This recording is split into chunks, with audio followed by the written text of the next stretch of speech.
KREM 2 breaking news now.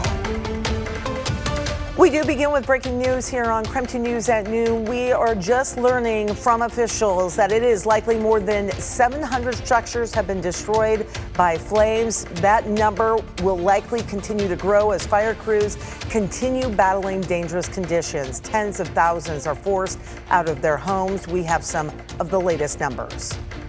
And we're under a weather impact alert because of widespread unhealthy air quality. We are experiencing some of the worst in the country as we speak. What you need to be prepared for, that's ahead. Propane tanks exploding, weapons going off. It sounded like a war zone.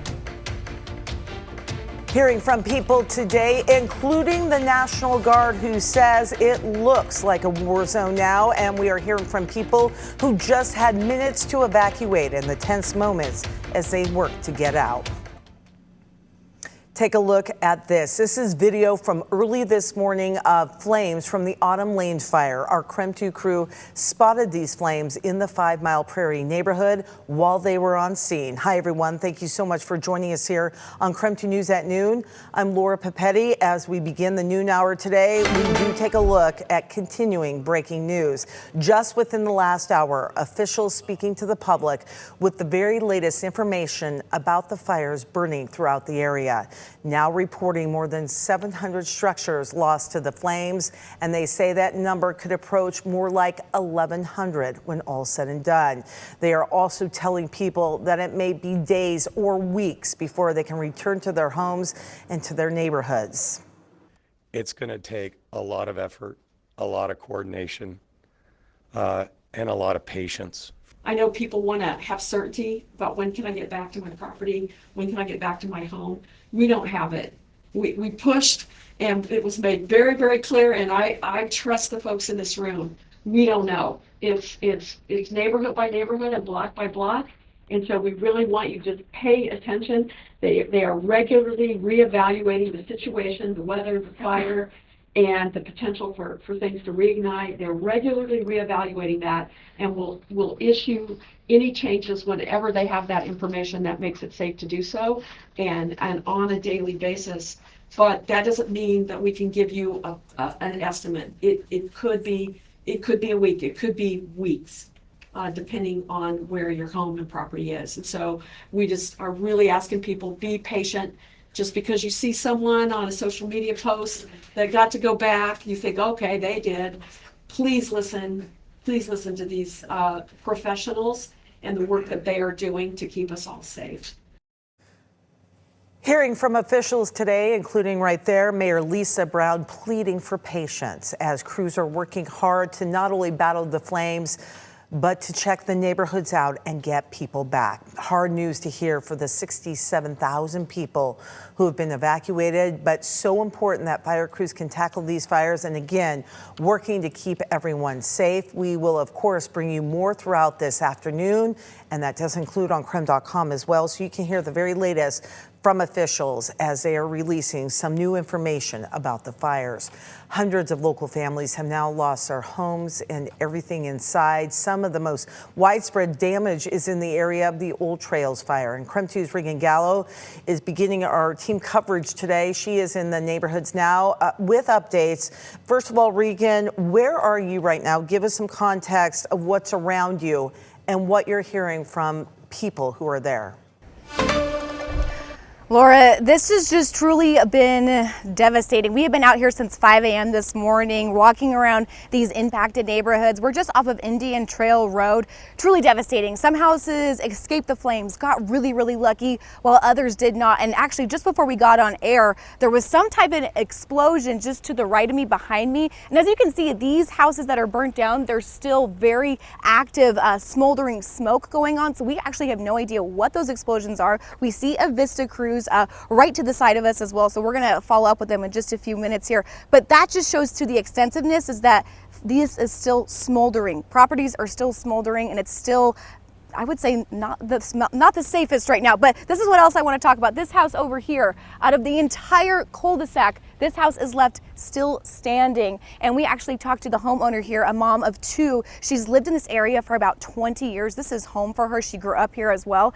And right to the right of her, her sister's house has burned completely down. And so she's kind of talking about, you know, I'm getting stuff, I'm saving stuff, getting it out of the house. My sister doesn't have that same opportunity.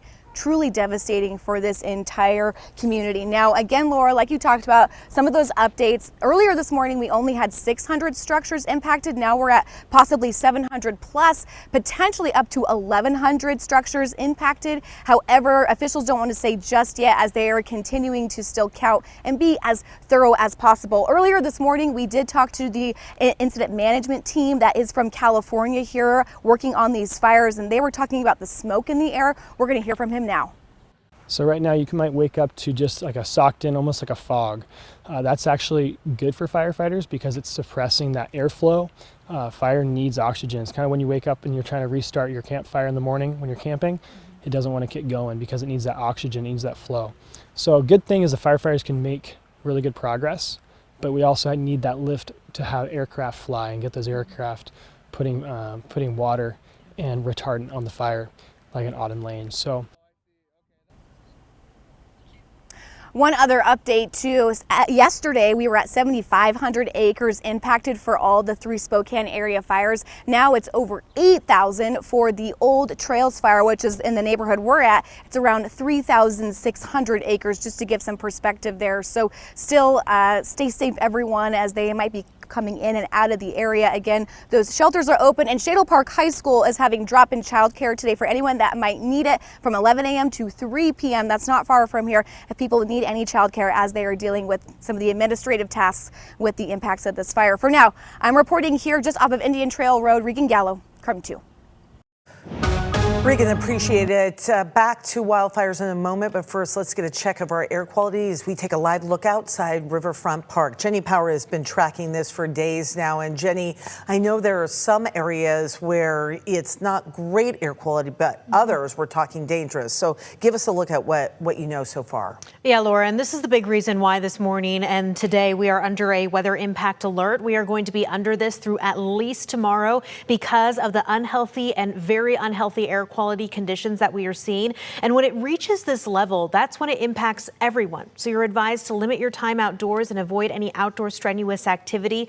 A look at our latest air quality maps here. We are seeing that widespread unhealthy air for all of the areas that are shaded in red, but we have pockets through parts of the West Plains of Spokane that are very unhealthy. We are also between very unhealthy and hazardous just north of Wenatchee because of the fires that continue to burn. And as we take a broader view of what's happening across the nation, we are experiencing some of the worst air quality in the country because of the wildfire smoke that we are seeing. So we can see that widespread smoke and haze blanketing the Spokane area. In fact, our weather monitors are even reading some of these values here as clouds, even though our skies are clear. It's indicating how thick our smoke is. Winds are calm. Air quality alerts are now expanded to include the entire inland Northwest until further notice.